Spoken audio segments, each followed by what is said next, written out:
پارێزگای هەولێر بە خێرهاتنی ئێوەی بەڕێز بکات بۆ ئامادەبوونتان لە دەستپێکی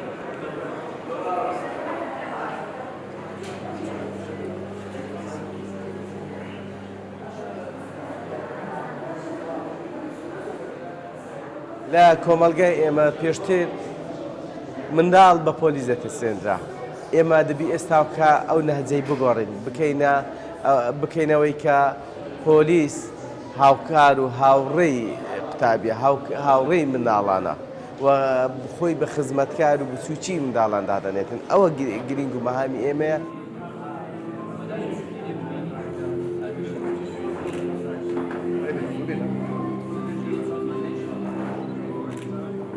و یەکەمین جارە سەر ئاستی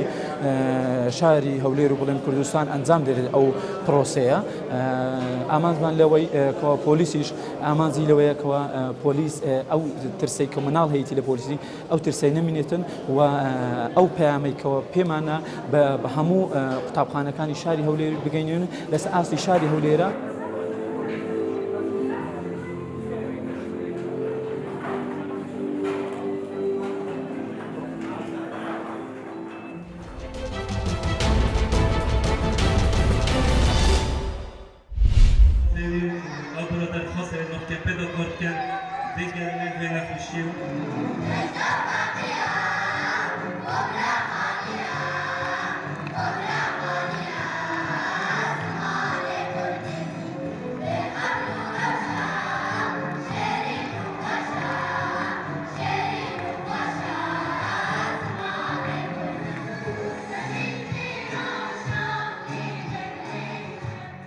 هندك زاروش دست داعشی هات بون هندك جیتین بون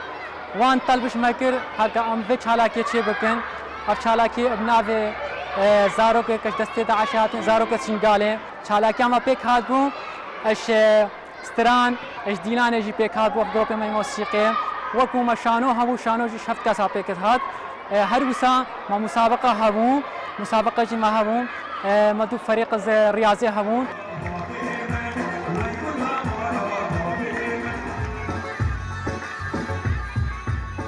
ام زاروک ایرو ابوکا ام دیلانا خود کن ام شیان دیلانا خود بکن از گلک که خوشم کس بان دیلانا همو زانم اف همو زاروک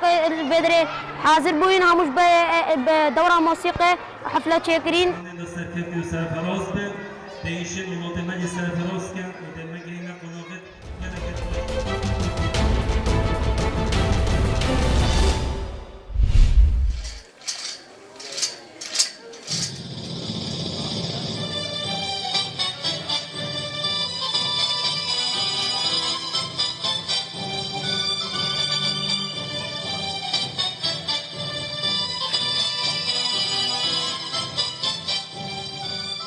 دیارە ئامانج لە ئەم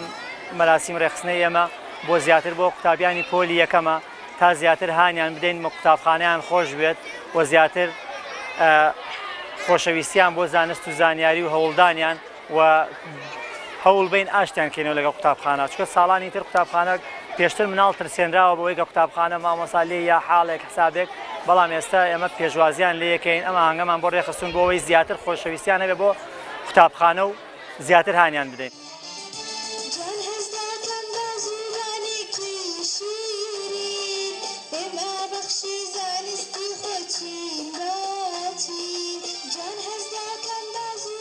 خۆشحاڵم ئەمڕۆ لە قوتابخانەی بانەی بنەڕەتی ئامادەین بۆ پێشوازیکردن لە پۆلێک لە مناڵی ئەم شارە کە سەرەتا ڕوو لە ناوەندەکانی خوێندنەکەن و بەرکەوتەیانە بێ لەگەڵ ئەلف و بێی زانست وەک جەناب تەزانی ئەم جۆرە کار و چالاکیانە جۆرێک لە شەوق و زەوقەدا بە خوێندکاران و خۆشەویستی مەکتەب و مامۆسای لا دروسە بێ.